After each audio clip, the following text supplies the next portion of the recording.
An astonishing light airs battle decided the line honours winner for the Roschier Baltic Sea Race. I Love Poland crossed the finish line just 700 meters ahead of Tilmar Hansen's German TP52 outsider. Of course, perfect. I mean, it's a perfect feeling. We are really happy. We did it. The plan was to fight up to the end, and well, it was a fight up to the end. It was a few wind holes, few waves, but we crossed the line like a first boat, and we are really happy, extremely happy. Actually, we are really proud that we can be in part of this kind of sailing, of course, with this beautiful name. And but I'm most proud of my young crew, so they're trying their best to move the boat forward, and it's a perfect feeling.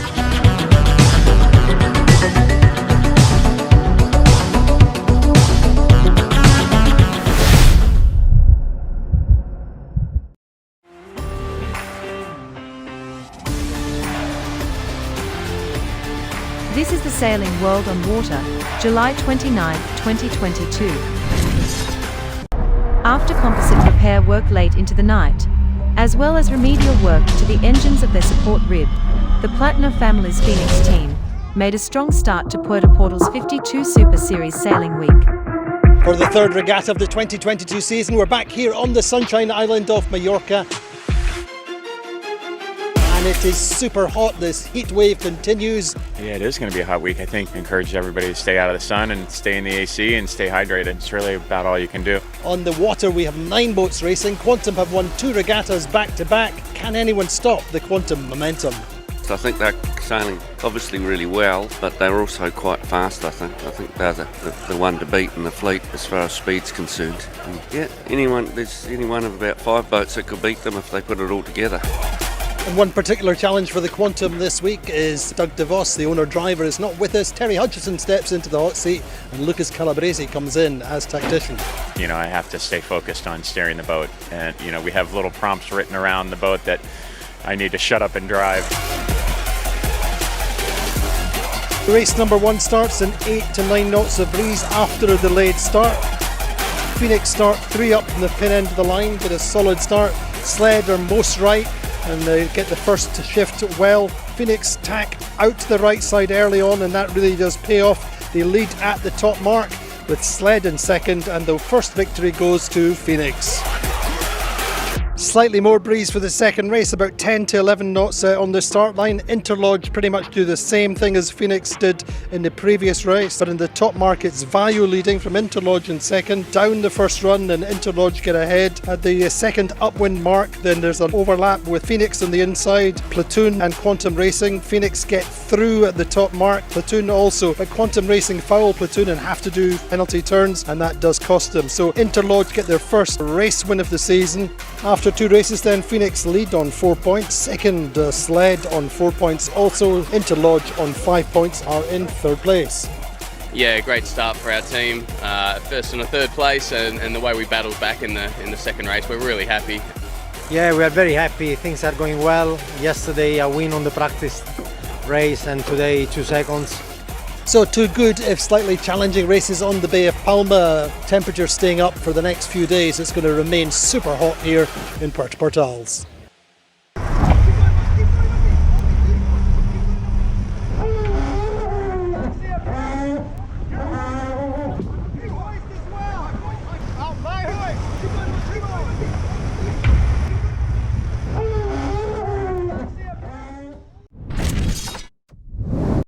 Cherbourg-en-Cotentin welcomed a first-class fleet like in 2020, and with the arrival of the third edition in 2022, 12 classes, crewed, double-handed and solo, were invited to take the start last week. C'est une belle occasion pour avoir des contraintes, un parcours. On n'aura pas de concurrents des bateaux de la même taille. Il y aura une belle image de départ avec plein de beaux mondes du milieu de la voile et plein de bateaux qui seront mélangés, donc ça c'est sympa. Bonjour François. Bonjour. La course elle est basée, elle est articulée autour d'un triptyque qui est compétition, partage, fête. Donc sur l'aspect compétition, on a un plateau qui est juste extraordinaire, magnifique, avec plus de 134 inscrits et puis finalement 123 partants compte tenu des quelques défections. Et c'est un plateau avec des champions, des vainqueurs de plus grandes courses classiques et représentant aussi bien des amateurs que des professionnels.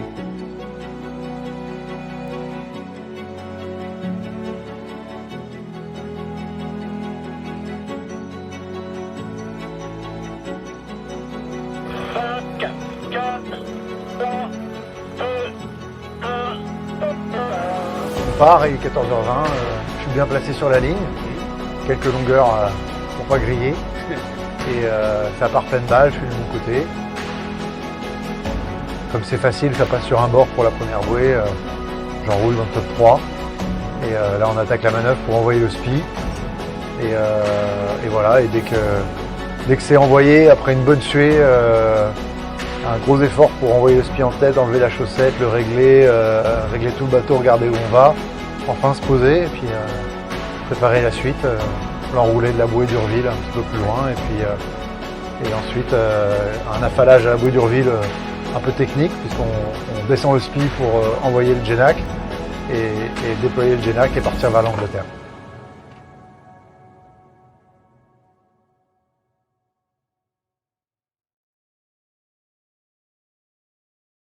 T'as la pression? Hop, et ben écoute, ça va, la pression commence à monter tranquillement, mais voilà, le bateau est prêt, j'ai confiance. Ouais. Et la météo va être sympa, donc non, ça va être que du bonheur. Cool.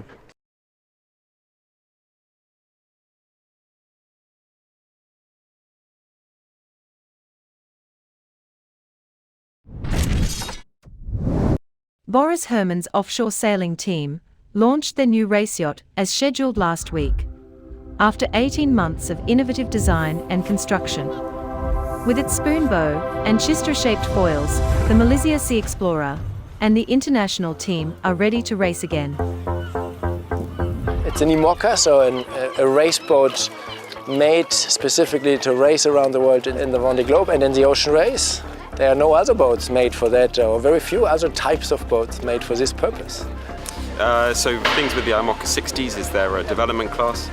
You know, we've got a basic set of rules, but there's a lot of unique kind of design and features that we can play with, and a lot of technology on the boat. And you know, there's thousands of custom pieces around the boat that have to be designed. So it's taken about 35,000 hours of design work and 45,000 hours of actual manufacturing and construction of the boat. So you know, it's been a massive effort from the team the last few weeks. We've had 40, 50 guys working around the clock, 24/7 for the last month or so.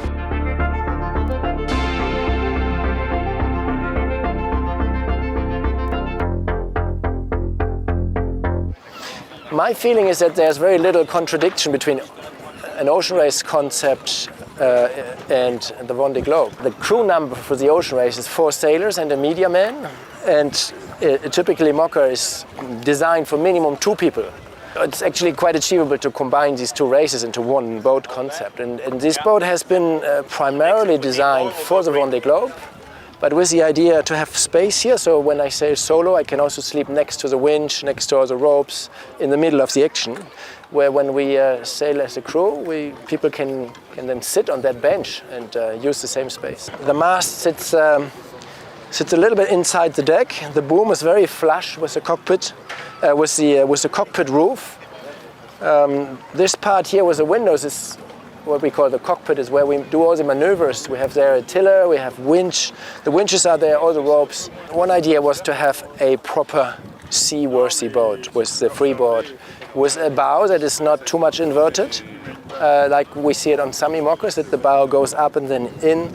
It has rather flat sides in the front, and it's a pretty high bow. We've gone for a very scow bow shaped boat, very rounded in the hull, and the idea with these kind of shapes of boats is to really deal with kind of Southern Ocean and extreme conditions, dealing with bigger waves and bigger winds. So that's kind of the main feature and the kind of newer shape that we've got with our Imoca 60. But as well as that, we've really tried to put sensors on absolutely everything on the boat to work out, you know, what's actually going on. We have plenty of sensor. We have also plenty of fiber optic. When I mean sensor, I mean load sensor, to make sure that we use properly the boat and we are not going to break everything like the mast or a foil or the hull or something like that. And then it's a big work on land to analyze this data. You know, with the foils and with the flying of the boats now, there's so much load, so much extra strains going through the boat. These foils have been designed with VPLP, both structurally and as well as from the shape point of view. And they call it Chistera foil. We have seen Dali foils and L foils and different shapes, so C foils on some boats. So these they call Chistera, which is basically a cricket singing. And so the inside the boat, it curves like this, or on this side like this. It means when we lower the foil, the tip will come down, and therefore we can play with different modes of using this foil, with kind of more canned down, with the flatter foil that gives more lift, or with a kind of more V foil in the water that hopefully then regulates itself for more stable flight. We will cover parts of the solar panels with the mainsail, but they will produce energy also even if they're not exposed to direct sunlight. They are much more efficient solar panels than we had on the previous boat. It's the same manufacturer, Solbian. And yeah, a lot of thought has gone into this. This is our primary energy source. When we do very long ocean passages, we can actually consume energy without being constrained by the weight of fuel. If we think of the long leg we're going to do in the ocean race from Cape Town to Itajaí, there would be a large quantity of fuel, and the fuel would be much heavier than these solar panels. So we need that for the fiber optics, for the computers, for cameras. We need more and more on these boats. We have like 7 or 8 cameras on the boat. There are a few cameras that are dedicated just to drive the boat, to control the boat, kind of technical cameras, and then there are media cameras. I would say the camera up here under the radar, that is more a media camera. That's a camera that allows a wide-angle view onto the bow, or when the mast is turned. This is a rotating mast, so there can be a wide-angle view onto the deck when we are working here, or when kind of water flushes over the deck. Then we have other cameras that just purely look into the sails, into a specific angle into the sails, some in the stern, one in the foredeck that looks vertically up. We have also a camera in the stern that looks down onto the kind of hydro generators and the rudders, so that, because from the cockpit I can't see those systems, and we want to be sure at all times that the rudders are nicely in position and nicely hooked and that there's nothing tangled. So yeah, cameras are quite important on these boats nowadays. During the second scheduled race from the island of Niceros to the island of Telos, the crews participating in the Rotos Cup 2022 had another intense sailing experience.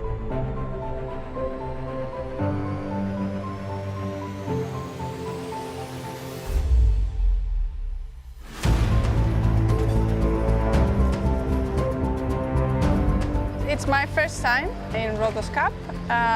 Well, I hope there'll be many more after this one. It is an amazing race because you get to see the small islands that you don't get to see them very often. Well, I hope that many boats join this very, very nice race. And I hope me and my team get better and we get better results.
The 2022 Mark Foy Trophy, International 18-footer skiff regatta, was contested on Lake Garda, Italy from July 18th to 20th. And it became the 14th regatta of the championship series to honour the name of the man who was the father of the class on Sydney Harbour back in 1892.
This is part 2 of onboard Boris Herrmann's new Imoca 60 Sea Explorer. This time we go below. You can also, of course, like kind of dive through the window and look down if you want to just... Yeah, the idea is to here being able to communicate from the pit of the boat to the foredeck in a crewed situation, or solo to have a very short way from the foredeck and jump down here and untangle a rope or anything if you're like dropping a sail or something. The essentials are all here. We have kind of all the ropes coming here through a tunnel in the middle of the cockpit. We have winches here, 4 winches. We will install them just basically the morning when we go sailing the first time in a couple of days. Here we have like made some sort of bubble to be able to look forward, and this might be becoming also a steering position with the seat up high. So we're imagining to be kind of up here, and we have a tiller coming here, and then we can look forward and steer from here. Yeah, we have 2 tillers on the bow, one that connects here under the roof and out to here, and the same tiller can also go on deck for an outside steering that you might want to use at a race start or harbor maneuver. We designed this part of the boat first. The idea here was to have a bench here where like 2 people could sit, or I can, a solo sailor, so when I do the Route du Rhum or the Vendée Globe, I can lie down here. If I need to do anything, I can just jump up and be right at the handles or at the ropes, etc. The autopilot will be on here, so that was kind of a wish that came, that evolved from the Vendée Globe. And then we added this big cabin in the back. Well, this needs to be completely enclosed because we need the volume when the boat sits upside down. If we didn't have that, we probably had half a ton more in the keel bar. So even if this is a little bit of weight, it makes the boat lighter overall. And at the same time, we take advantage to have a big living space here with 3 bunks on either side. Place for the onboard reporter, place for the navigator. We had a big reflection about bunks, about a nav station, to have a proper nav station, because it's always a mix about performance, about the weight you need to carry on, also about the comfort, if I can say it. For me, the past 2 months was mainly helping building the boat, installing the systems. How do you live? How do you make your food? Where do you go to the toilet? Where do you store things? The safety setup to make it a kind of a livable boat. And now, for me, it's feeling like, oh, well, now my job is really starting. Now we should make this boat fast. We kind of divided the light situation. Here dark and here lots of light. So if you want to go for a longer nap, you probably can go here in a bunk. And here we painted everything white, especially in the Southern Ocean. There you have these gray days, and light is so important there to have the energy to keep pushing, and therefore The windows are important for that, but also important, of course, to understand what's going on outside. When you're trimming the sail, you can see it right from here. This bow can be used very well for a team because we made a very solid hull and platform. We can push the boat hard. We can also work very well together as a team and live well on the boat. And I think that's quite important. It's also a boat where we can enjoy being in a team at sea. And I'm really looking forward to that, to enjoy being at sea with a bunch of good friends. You know, I'm as curious as you. I have no idea how the boat will sail. I've been on a simulator, so you know a little bit. So we should see. Once we hoist the sail and we put the foils in the water, we see how it goes. I mean, super excited. You know, this is, if I think back the last few years, it's kind of been a dream to be launched and to be part of a team like this. Hopefully in about 6 months' time we'll be sailing it around the world.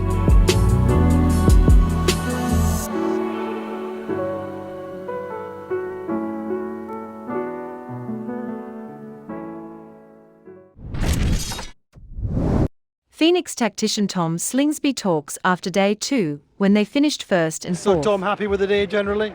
Yeah, really good day for us.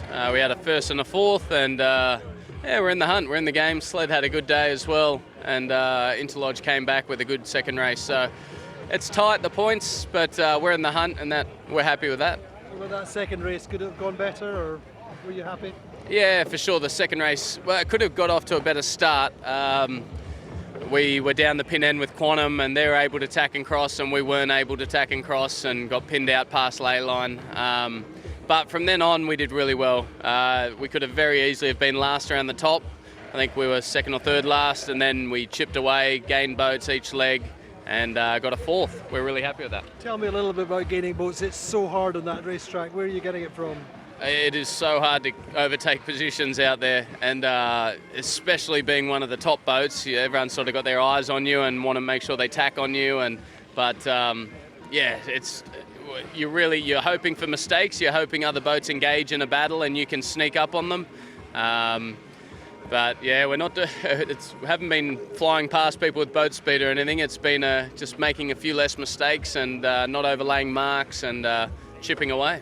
Is there a reason why the strategist is always cleaning the boat? He made a few bad calls today, so he's being punished, but no, he's doing a great job.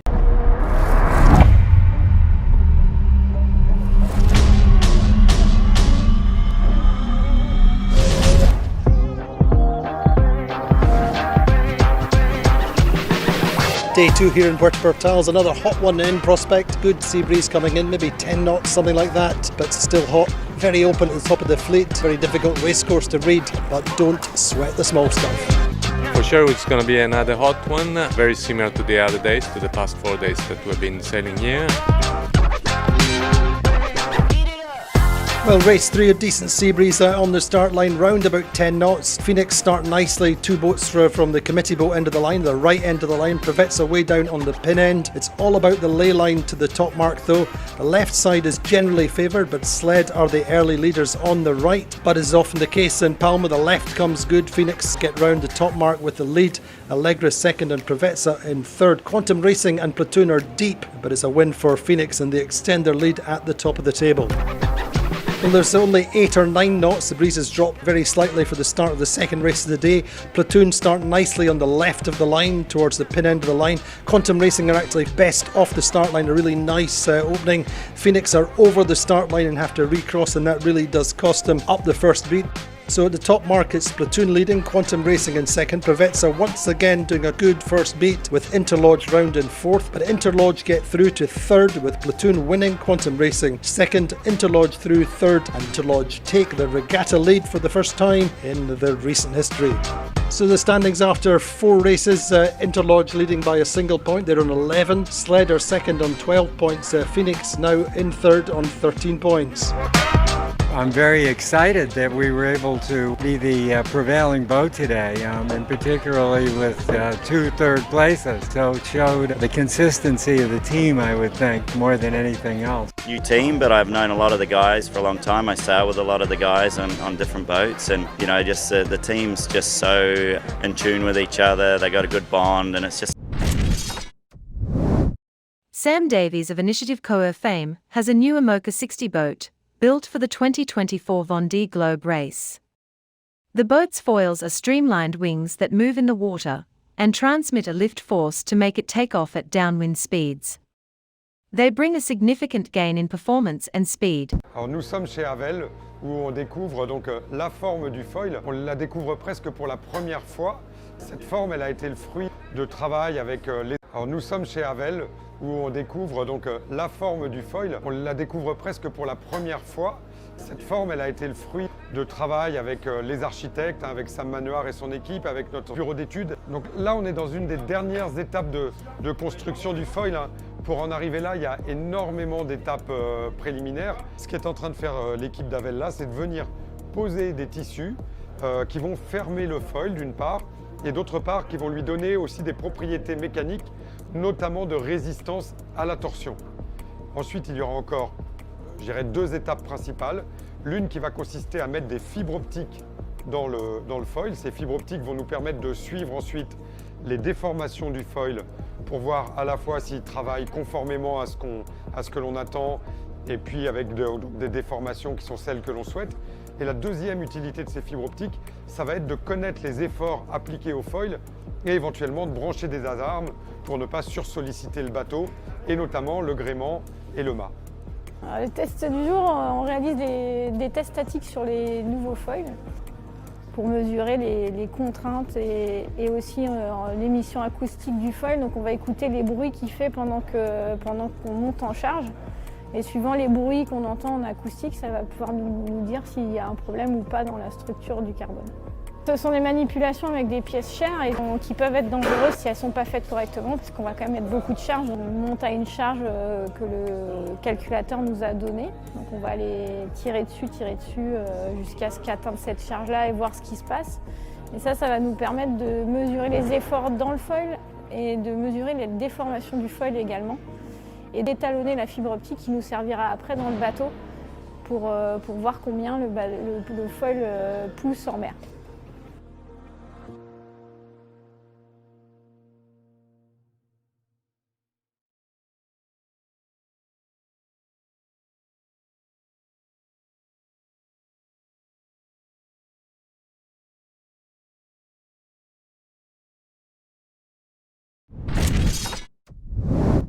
The RORC's biannual Rolex Fastnet race will be held again in 2023. Starting in Cowes on the Isle of Wight and heading west around the Fastnet light off the coast of Ireland to return to finish in Cherbourg, France. It is the biggest offshore race in sailing.